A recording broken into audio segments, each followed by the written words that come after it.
4 anos após os eventos do primeiro filme, Finney tenta levar uma vida normal, como o único sobrevivente do sequestrador. Mas enquanto ele luta para lidar com o trauma, sua irmã mais nova, Gwen, começa a ter pesadelos recorrentes com outras vítimas do assassino. Decidida a descobrir a origem dessas visões, Gwen convence Finney a investigar os crimes macabros. Juntos, eles acabam descobrindo uma conexão perturbadora entre a história de sua própria família e o assassino que atormenta os sonhos da garota. A vingança é minha. I was so curious on how they were going to even make a second one, since the first one was so good. You know, it's the grabber died. Did he die? We never seen his body. I don't know. So when I actually got the email and I seen Black Phone 2 and I started reading the script, every page was just truly a masterpiece. In my opinion, I think this one is scarier than the first one. Achou que nossa história tinha acabado? Você tá morto. What I love about this movie is that it doesn't just tell another scary story. It peels back the layers of what we have already learned. We get to explore Finney and Gwen's family, the trauma they've inherited, and how there is more connecting them to the grabber than they may have realized.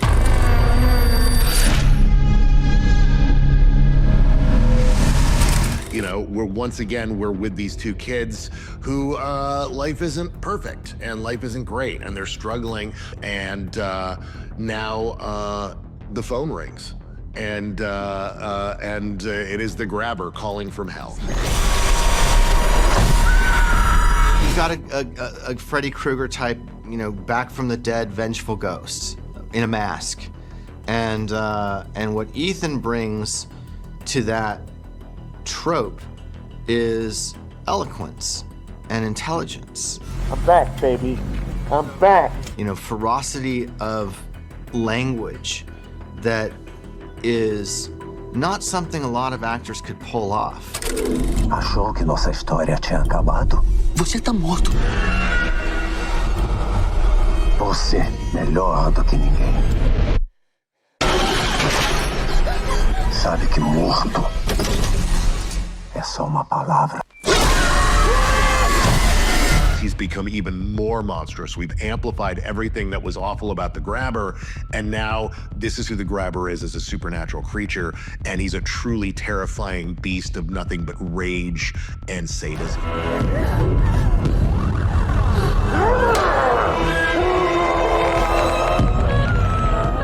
And Finn is, Finn is struggling.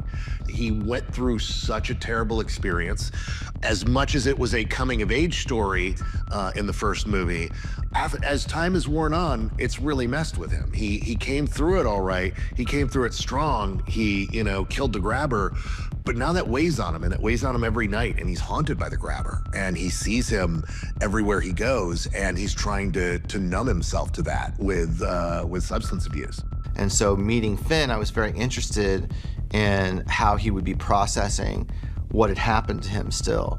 And of course, the movie is about that fear that he has not been able to accept or process well, and that has turned to anger, and he has become a violent person himself. Finney's an angry dude. Finney's he's an angry guy. He's all, even from the first movie, he's been such a complex character, and even more so now. And it's just a whole journey of him deciding whether or not he wants to face the grabber or not.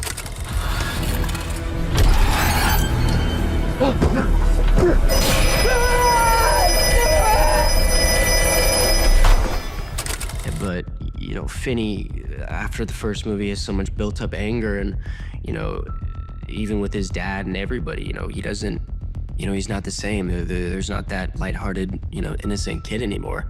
He's forced to grow up, but there's little moments with Gwen where, that's where Finney shows his softness. That's where he really cares, is about his sister. He will lay down anything for her.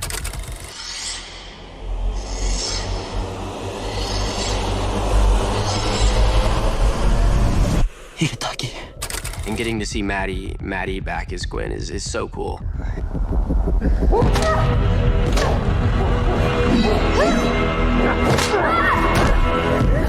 seeing her up against the grabber really tests Gwen, tests her strength. Madeline just did an absolutely fantastic job playing Gwen, and I think she's extremely talented. And I think her character is one of those characters in a horror film that just make you want to watch it again. In the first one, she was my favorite character, and now coming back as an older Gwen, we see the character development and throughout the film. Finn, eu tive pesadelo com as crianças desaparecidas. Gwen has these dreams, or visions, you could call them, and they help her see the future sometimes, and also she's able to see things from the past and also talk to dead people. Foi só sonho, mas era lugar real. The grabber is played by the one and only Ethan Hawke. It's really awesome because I didn't get to work with him at all in the first movie, and in this movie we have a lot of scenes together, and working with him is so awesome. When I first saw him come onto set, I was kind of in awe because it's Ethan Hawke. Você sabe melhor do que ninguém que morto é só uma palavra. Ethan Hawke, he's an idol of mine. Working with him, just seeing him, he walks on set and he first take just nails it. Just like that, and the choices he makes, it's inspiring. And for my first job working with him on the first Black Phone, it was such an experience, and it taught me, I want to get better and learn from my craft. So getting a second chance at working with him was such an experience, and I'm so grateful for it. But he's incredible, and seeing him back as the grabber is terrifying and awesome.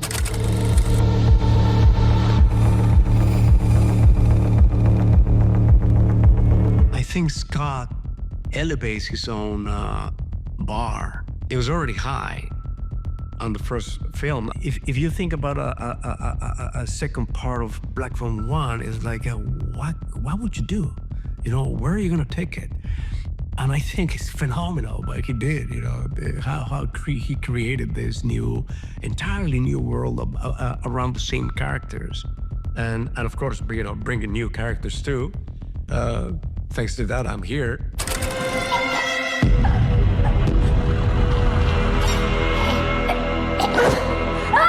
But at the time, there was no snow on the ground. We were planning on making fake snow, and so we were stuck. I didn't know what was gonna happen. And then the one true movie god smiled upon us and dumped more snow in a shorter period of time than they've ever had up there on record. When you see the snow in the movie, that's real snow. We put, of course, we built the phone booth where it is, but that frozen lake and that mountain range is real, that's behind it. People might think that's green screen. It's not, it's real. Acorda! Acorda! Esse lugar, ele nos trouxe aqui por algum motivo. Scott is a master of creating the right mood and atmosphere for the perfect horror film. I think Black Phone 2 is a pretty uniquely disciplined and layered audio-visual experience. There's a lot of effort and detail in what we did with the Super 8 film, how we integrated it with the digital photography of the movie, so that the visual experience of the movie is not gonna look like another movie that you've seen. I don't think I've ever seen a movie in a theater with more Super 8 material in it than this one. And it's not just Super 8 material, it's very specific film stocks and very specific processing, very specific look that we wanted for the movie. O que você acha que acontece quando morre no sonho? Tá na hora de descobrir. Se você gosta desse tipo de conteúdo, não esquece de deixar um like, se inscrever no canal e ativar as notificações. E nos vemos no próximo vídeo. Até mais!